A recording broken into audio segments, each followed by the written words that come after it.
আসসালামু আলাইকুম। আজ আমি আপনাদের মাঝে শেয়ার করব হাতে তৈরি নুডলস রেসিপি। বাজার থেকে কেনা নুডলস স্বাস্থ্যের জন্য ক্ষতিকর জেনেও আমরা তা কিনে থাকি। আর যদি নিজের হাতে নুডলস তৈরি করা যায় তাহলে কেমন হয় বলুন তো? নিশ্চয়ই অনেক ভালো হয়। তাহলে আসুন আমরা আজকে জেনে নেই কিভাবে নিজ হাতে নুডলস তৈরি করা যায় এবং এই নুডলস কিভাবে রান্না করা যায়, এসব কিছুই আমরা জেনে নেব আজকের এই ভিডিও থেকে। তাই আশা রাখি আপনারা আমার সাথেই থাকবেন। এই নুডলসটি তৈরি করার জন্য আমি প্রথমে একটি ডিম ফেটিয়ে নিচ্ছি। এখন আমি এর মধ্যে দিয়ে দিলাম পরিমাণ মতো আটা।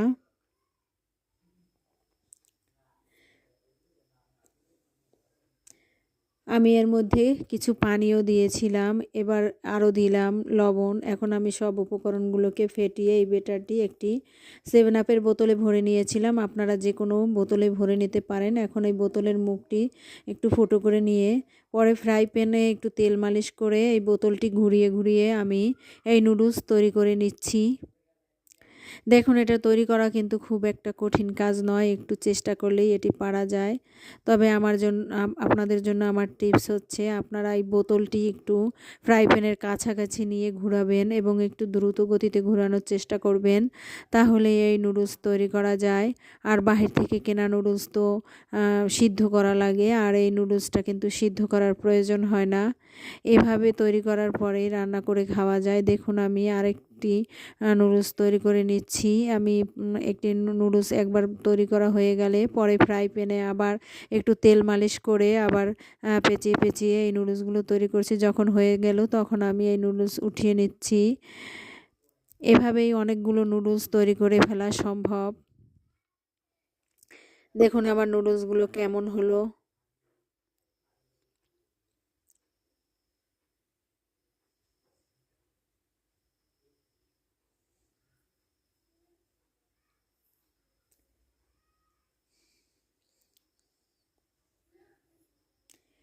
এভাবেই আমি অনেকগুলো নুডলস তৈরি করে ফেলেছি। আপনারাও বাড়িতে এটা ট্রাই করে দেখতে পারেন। এটা কিন্তু তেমন একটা কঠিন কাজ নয়, একটু চেষ্টা করলেই এটা পারা সম্ভব। আর এই নুডলসটা খেতে কিন্তু অসাধারণ হয়েছিল। আমার বাচ্চারা তো বারে বারে বলে যে এই নুডলসটা আবার রান্না করে দাও, এতটাই মজার হয়েছিল। আর আমি তো মাঝে মাঝেই এই নুডলস এভাবে রান্না করে দেই। আর ততটা কঠিন নয়, যেহেতু কেনা নুডলস সিদ্ধ করার প্রয়োজন, কিন্তু এটা তো সিদ্ধ করার প্রয়োজন হয় না, শুধু একটু বানিয়ে নিলেই হয়। যাই হোক, আমার নুডলস তৈরি শেষ হয়ে গেল। এখন আমি একটি ফ্রাই প্যানে পরিমাণ মতো তেল দিয়ে দিলাম। এরপরে দিয়ে দেব এর মধ্যে রসুন কুচি। রসুন কুচি কিন্তু নুডলসের স্বাদকে বহুগুণে বাড়িয়ে দেয়।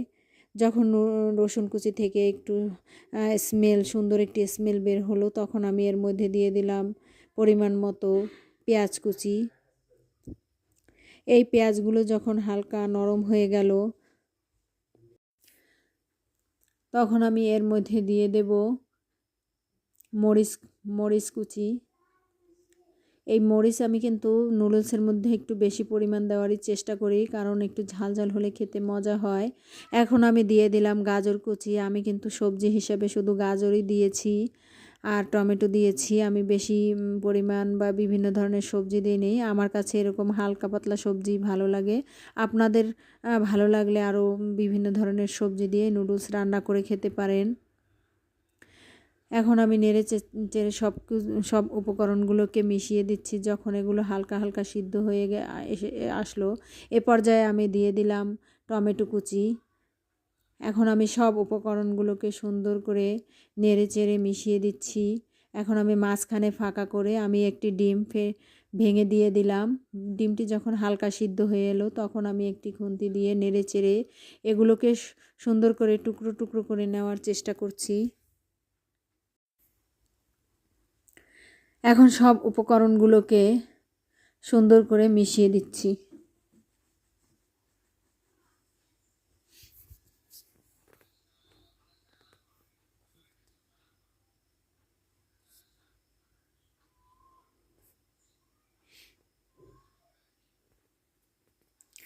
এই নুডলসটা খেতে কিন্তু অসাধারণ মজার হয়েছিল।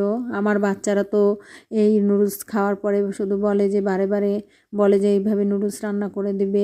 দেখুন আমি কিন্তু একটি মশলা এর সাথে ইউজ করেছি। এই মশলাটির নাম হচ্ছে ম্যাজিক মশলা। এই মশলাটা নুডলসের স্বাদকে কিন্তু আরও বহুগুণে বাড়িয়ে দেয়। যেহেতু বাহির থেকে কেনা নুডলসের সাথে মশলা থাকে, যেহেতু এই নুডলস তো হাতে তৈরি মশলা নেই, তাই এই মশলাটা ইউজ করা যায়। এখন আমি নুডলসগুলোকে এই সবজির মধ্যে দিয়ে দিলাম এবং নেড়ে চেড়ে সবগুলো উপকরণকে মিলেমিশে একাকার করে দেওয়ার চেষ্টা করছি। দেখুন আমি সব উপকরণের সাথে নুডলসগুলোকে সুন্দর করে মিশিয়ে দেওয়ার চেষ্টা করছি। আর নুডলসগুলো কত সুন্দর হয়েছে। এখন আমি দিয়ে দিলাম টমেটো সস। এই টমেটো সস আমার নিজের হাতে তৈরি। এই টমেটো সস কিন্তু নুডলসের স্বাদকে আরও বহুগুণে বাড়িয়ে দেবে। এখন আমি এই পর্যায়ে আমি দিয়ে দিলাম ধনেপাতা। ধনেপাতা তো নুডলসের স্বাদকে আরও বহুগুণে বাড়িয়ে দেবে। তো সব উপকরণগুলো একসাথে আমি মিশিয়ে দিচ্ছি। এই নুডলসটা খেতে এতটাই মজা হয়েছিল। আমার বাচ্চারা তো মাঝে মাঝেই বলে যে এভাবে নুডলস তৈরি করে দিতে, আর আমি মাঝে মাঝে এভাবে নুডলস তৈরি করি। আপনাদের যদি ভালো লাগে আপনারাও এভাবে বাড়িতে ট্রাই করে দেখতে পারেন। আর আপনাদের কাছে যদি এই রেসিপিটি ভালো লেগে থাকে তাহলে লাইক কমেন্টের মাধ্যমে তা জানাবেন। আর আমার চ্যানেলটি সাবস্ক্রাইব করতে ভুলবেন না। আর আমার এই রেসিপিটি শেয়ার করবেন। দেখুন নুডলসটি কেমন হলো। আসলে নুডলসটি খেতে অসাধারণ হয়েছিল। ধন্যবাদ সবাইকে সাথে থাকার জন্য।